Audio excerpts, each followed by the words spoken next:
Hello दोस्तों, education world में आपका स्वागत है। और आज मैं लेकर आया हूँ प्रश्नावली 4.1, क्लास 10th है और क्वेश्चन नंबर 2 का दूसरा है। आइए क्वेश्चन को देखते हैं। कह रहा है कि दो क्रमागत धनात्मक पूर्णांकों का गुणनफल 306 है, हमें पूर्णांकों को ज्ञात करना है। बस बहुत छोटी सी क्वेश्चन है। थोड़ा इसकी कहानी जान लीजिए कि ये दो क्रमागत धनात्मक पूर्णांक क्या होता है। देखिए, पूर्णांक जो होता है वो भी धनात्मक पूर्णांक जो है वो एक से चालू होता है। 1 2 3 4 5 या अनंत तक धनात्मक पूर्णांक है। धनात्मक बोले तो प्लस में, जीरो जो होता है वो न ऋणात्मक है और ना ही धनात्मक है। लेकिन जो 1 2 से 3 4 5 है, ये सब क्या है? धनात्मक पूर्णांक है। तो क्रमागत कहा है। क्रमागत मतलब एक में एक जोड़ देंगे तो दो, दो में फिर एक जोड़ देंगे तो तीन, तीन में एक जोड़ देंगे चार, चार में एक जोड़ देंगे पांच। यानी क्रमागत धनात्मक पूर्णांक एक जोड़ने पर आता है। तो चलिए एक ही जोड़ेंगे। तो दो क्रमागत है तो पहली तो पता नहीं है, लेकिन दूसरी मालूम है कि एक जोड़ने पर आता है। तो पहली मान लेते हैं। माना पहली धनात्मक पूर्णांक x है, इसलिए दूसरी धनात्मक पूर्णांक x + 1 होगा। ये कैसे हो गया? पहली धनात्मक पूर्णांक तो x मान लिए और दूसरी धनात्मक पूर्णांक देख लीजिए, क्रमागत मतलब उसके ठीक बाद वाला। तो एक के बाद दो, दो के बाद तीन, तीन के बाद चार, चार के बाद पांच, कितना जोड़ने पर? तो एक एक जोड़ने पर आ रहा है, इसलिए x + 1। अगर तीन कहता तीन हो तो फिर x + 1 में एक जोड़ देते तो x + 2 हो जाता। लेकिन यहाँ दुइयों कहा है। प्रश्न से क्या कहा है कि दो क्रमागत धनात्मक पूर्णांकों का गुणनफल 306 है। तो दोनों का गुना जो है 306 है। तो देखिए, x गुना x + 1, ये दोनों का गुणनफल जो है यानी गुना 306 है। 306 है, ठीक है। अब देखिए, x को x से गुना कर देंगे x², प्लस का प्लस, x को 1 से गुना करेंगे 1x, प्लस 306 को इधर लाएंगे -306 बराबर 0। ये आ गया आपका द्विघात समीकरण।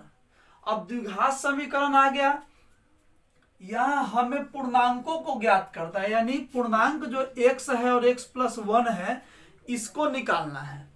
तो इसका मतलब है x का मान अगर निकाल दे तो हो जाएगा। x का मान कब निकलेगा? देखने से पता चल रहा है। ये गुणनखंड इसका अगर कर दे यानी फर्स्ट इंटू लास्ट तो निकल जाएगा। आइए फर्स्ट इंटू लास्ट करते हैं। देखिए, सबसे पहले वाले पद को आप लिख लीजिए, लास्ट वाले पद को लिख लीजिए बराबर 0। अब बीच वाला जो पद है, ये बीच वाले पद को क्या करना है? देखिए, फर्स्ट और लास्ट को गुना कीजिए। x² को -306 से गुना करेंगे तो -306 x² हो जाएगा। फर्स्ट को लास्ट को गुना करेंगे तो -306 x² होगा। अब देखिए, x को दो पद सोचिए, दो ऐसी पद सोचिए कि दोनों पद को, यहाँ घटाव है ना, तो दोनों पद को घटाने पर x और दोनों को गुना करने पर 306 x² आना चाहिए। फिर से देखिए, दोनों x को दो पदों में तोड़ना है तो दोनों को घटाने पर x और दोनों को गुना करने पर 306 x² आना चाहिए। ये कैसे होगा? तो देखिए, x का मतलब 1x यानी एक लाना है घटाने पर। तो देखिए, अगर हम 11 में से 10 घटाएंगे तो भी एक आएगा, 12 में से 11 घटाएंगे तो भी एक आएगा, 13 में से 12 घटाएंगे तो भी एक आएगा, 14 में से 13 घटाएंगे तो भी एक आएगा। लेकिन दो गो शर्त है। देखिए, 11x में से 10x तो 1x आ जाएगा, लेकिन गुना करेंगे 11 दाहें 110 होगा, 306 आना चाहिए। तो इस प्रकार से अगर 15 माइनस 14 लिखेंगे तो भी 1 होगा, 16 माइनस 15 लिखेंगे तो भी 1, 17 माइनस 16 लिखेंगे तो भी 1 होगा, 18 माइनस 17 लिखेंगे तो भी 1 होगा, 19 माइनस 18 लिखेंगे तो भी 1 होगा, अब 20 माइनस 19 लिखेंगे तो भी 1 होगा। लेकिन 20 से 20 है तो 400 हो जाता है, 306 ही लाना है। तो देखिए इसी में से कोई होगा। पकड़ने का तरीका मैं बताता हूं। ये सभी संख्याएं जो है उसको घटाने पर 1x आ जाएगा। 11x में से 10x 1x, 12x में से 11x 1x, 13x में से 12x 1x। लेकिन गुना करने पर 306 किसका आएगा? देखिए एकदम इत्मीनान से देखिए, अच्छे से सीधे पता चल जाएगा। जैसे 1 0 0 होगा तो 0 तो है नहीं इकाई अंक, 2 एकम 2 होगा, ये भी नहीं है, 3 दूनी 6 होगा, तो ये देख लेते हैं। 13 12 को और गुना करेंगे तो 12 3 36 के 6 हासिल 3, 12 इकाई 12 3 15 156 आया, 306 लाना है, ये भी नहीं होगा, ये नहीं, ये नहीं, ये नहीं, ये नहीं। अब उसके बाद 4 5 20 के 0 0 नहीं है, ये भी नहीं होगा। 5 36 के 0 0 नहीं है, ये भी नहीं होगा। 6 7 42 के 2 नहीं है इकाई अंक, ये भी नहीं होगा। 7 8 56 के 6, ये देखते हैं ट्राई करके। 18 17 को 17 से 17 8 136 के 6 हासिल 13, 17 इकाई 17 13 30, 306 आ गया 18 17 पे, यानी यही होगा। यानी लिख सकते हैं plus 18x minus 17x। 18x में से 17x 1x, 18 17 गुना करेंगे तो 306 आ जाएगा। ठीक है बात। अब देखिए अब क्या करेंगे, अब क्या करेंगे इसको कि कॉमन ले लेंगे। यहाँ 2 पद है, फिर ये 2 पद है, तो 2 पद में से कॉमन ले लेते हैं। x कॉमन ले लेंगे तो बच जाएगा x, आप प्लस x कॉमन ले लेंगे तो ये 18 बचेगा। x प्लस 18 अगर इस कोष्ट में है तो इधर वाले कोष्ट में भी x प्लस 18 ही लिखेंगे। जितनी इस कोष्ट में उतनी ही इस कोष्ट में। अब देखिए तीसरे पद से, पहले दूसरे तीसरे पद से अगर x हमने ले लिया तो क्या बचा? माइनस 17 बच गया, बराबर 0। अब देखिए x प्लस 18 कोष्ट वाला एगो यानी ब्रैकेट वाला, और दूसरा x माइनस 17 बराबर 0। अब देखिए इसको 2 पार्ट में बांट देंगे।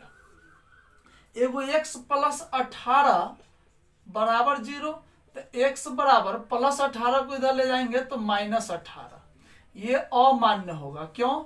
क्योंकि माइनस में यहाँ धनात्मक पूर्णांक निकालना है, यानी माइनस में निकालना ही नहीं है, प्लस वाला होना चाहिए।